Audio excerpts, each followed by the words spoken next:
आप अपने आप को अगले साल कहां देखते हो?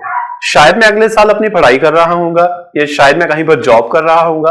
अगर हम इन्हीं सेंटेंसेस को इंग्लिश में बोलना चाहें तो कैसे बोलेंगे? अब आपको घबराने की बिल्कुल जरूरत नहीं है, क्योंकि यही हमारा आज का टॉपिक है, जो कि है फ्यूचर कंटीन्यूअस टेंस। तो आपको सेंटेंसेस से आइडिया हो गया होगा कि इन सेंटेंसेस के एंड में क्या लगा होता है। तो पहले हम इसकी पहचान देखते हैं। इन सेंटेंसेस के लास्ट में लगा होता है रहा हूंगा, मैं अगले साल जॉब कर रहा हूंगा, या शायद मैं अगले साल पढ़ाई कर रहा हूंगा। अगर कोई लड़की यही बात कहे तो वो बोलेगी रही होंगी, मैं अगले साल अपनी पढ़ाई कर रही होंगी। किसी सिंगल लड़के के लिए हम बोलेंगे रहा होगा, मेरा भाई मुझे कॉल कर रहा होगा, मेरी बहन मुझे कॉल कर रही होगी, रही होगी। ज्यादा लोगों के लिए रहे होंगे, ज्यादा फीमेल्स के लिए, ज्यादा लड़कियों के लिए रही होंगी। लड़कियां गाना गा रही होंगी, लड़कियां होमवर्क कर रही होंगी।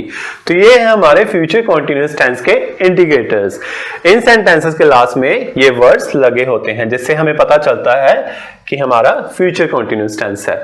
अब हम देखेंगे कि इस टेंस को हम कहां कहां पर यूज करते हैं। Uses to show a work in progress in future। आप फ्यूचर की बात करो और आपको पता है कि उस टाइम पे ये काम चल रहा होगा, तो आप उसके लिए फ्यूचर कंटीन्यूअस टेंस यूज करते हैं। अगर आपको पता है कि वो काम एक ही टाइम पे होगा, वो काम प्रोग्रेस में नहीं है, तो वो फ्यूचर कंटीन्यूअस नहीं होता। ये यूज होता है सिर्फ प्रोग्रेस को दिखाने के लिए। मैं अगले साल क्या कर रहा हूंगा? मैं अगले साल जॉब कर रहा हूंगा, मतलब उस टाइम पे मेरी जॉब चल रही होगी। मैं अगले साल जॉब करूंगा, ये प्रोग्रेस नहीं है। मैं जॉब कर रहा हूंगा, ये प्रोग्रेस है।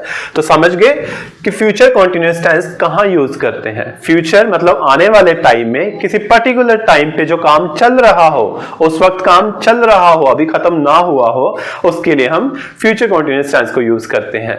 अब हम इसके रूल्स देखते हैं। सबसे पहले अफर्मेटिव सेंटेंस का रूल। अफर्मेटिव होता है सिंपल या पॉजिटिव सेंटेंस।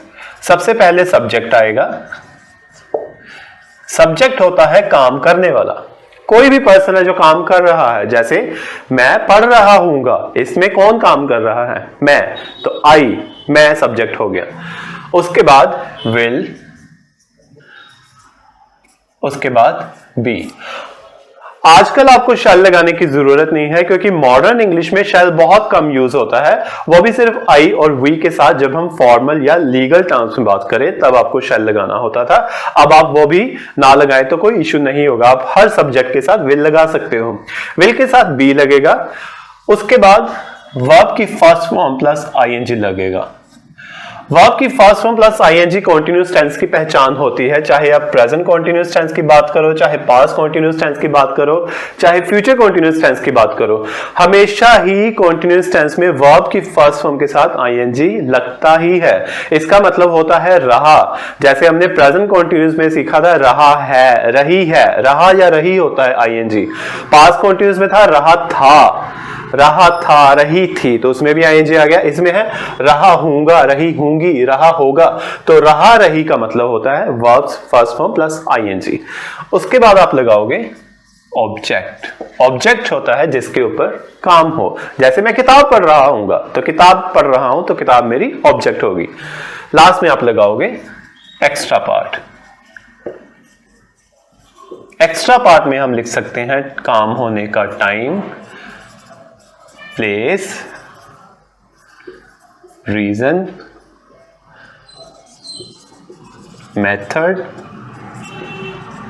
या फिर डायरेक्शन। इन सभी को हम लास्ट में लिखते हैं यूजुअली। कुछ एग्जांपल्स देखते हैं। मैं अगले साल दिल्ली में नौकरी कर रहा हूंगा। सब्जेक्ट आ गया आई, सब्जेक्ट के बाद विल लगा दीजिए।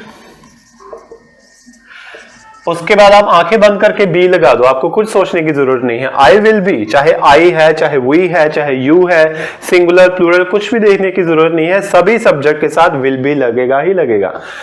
फिर आगे वर्ब देखिए, मैं अगले साल दिल्ली में जॉब कर रहा हूंगा। जॉब करना मतलब डू, करना means do. I will be do, साथ में आईएनजी लगा दिया, डूइंग बन गया। वर्ब्स फर्स्ट फॉर्म डू लगा दी, साथ में आईएनजी, डूइंग। क्या कर रहा हूंगा? A job.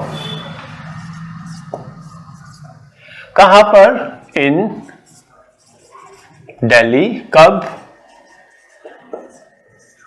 Next year. मेरा भाई मुझसे मिलने आ रहा होगा। My brother. सब्जेक्ट हो गया विल बी। आ रहा होगा, आने की English come, will be coming. क्या करने आ रहा होगा? तो उसका रीजन दिया हुआ है, पर्पस दिया हुआ है। My brother will be coming to, purpose के लिए हम टू लगाते हैं, टू मुझसे मिलने, तो मिलने की इंग्लिश टू मीट मी। अब देखिए ये मेन वर्ब नहीं है, ये इंफिनिटिव है, ये पर्पस के लिए यूज की है हमने, मेन वर्ब कमिंग है, ठीक है। टू मीट इंफिनिटिव फॉर्म में है, उसकी आपको टेंशन लेने की जरूरत नहीं है, हमारी मेन वर्ब है मिलने आ रहा होगा, जो लास्ट में लगी है आना। आना मतलब कम, कम के साथ हमने एंज लगाया। अंकल अखबारें खरीद रहे होंगे। अंकल विल बी, खरीदने की इंग्लिश बाइंग।